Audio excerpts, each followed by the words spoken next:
good phone, even if you ignore the impossibly low $299 price point, especially for a fairly new and unknown manufacturer. Now, it's equipped with a fantastic and fairly large 5.5-inch 1080p display with an excellent 13-megapixel 4K camera on the back.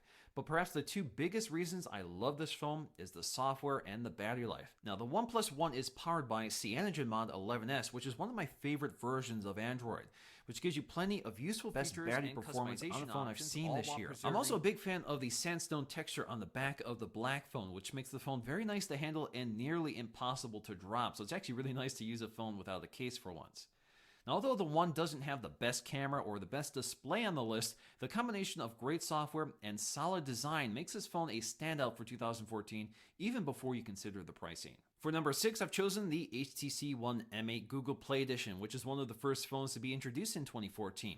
So the M8 stands out for its beautiful and solid. We also have a bright and sharp 5-inch 1080p LCD display, although it is the smallest display on any of the phones I'm reviewing today.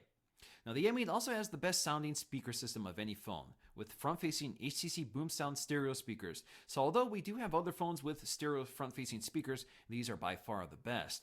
Now, personally, I prefer the stock Android experience, especially since it preserves many of the outstanding software tweaks of the standard M8. So for me, it's really the best of both worlds. Now, this phone really only comes up short on the camera, which is probably why this phone does not rank higher on my list.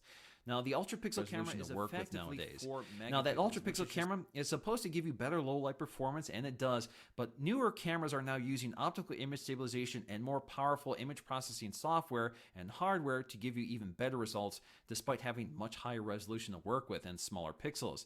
So in the end, the HTC One M8 is a solid phone that is just a little dated next to the newer competition, which has evolved quickly. For number 5, I've chosen the Sony Xperia Z3, which stands out for a number of reasons, including an incredibly bright and vibrant 5.2-inch triluminous LCD display, which combines the brightness of the Z3 also has a stunning 20.7 megapixel camera with outstanding software stabilization and 4K video with one of the best camera interfaces on any phone.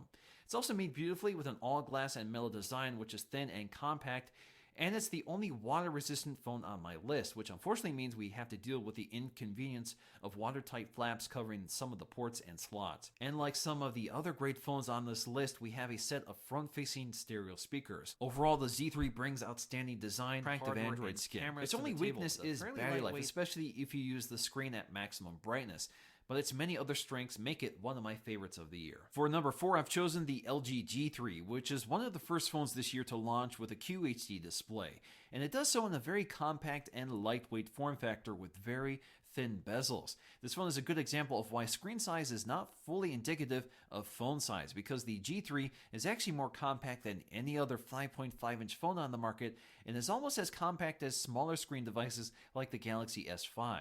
Now, the G3 also has an outstanding camera system with a 13-megapixel camera with optical image stabilization, 4K video recording, a dual-tone LED flash, and a laser AF system.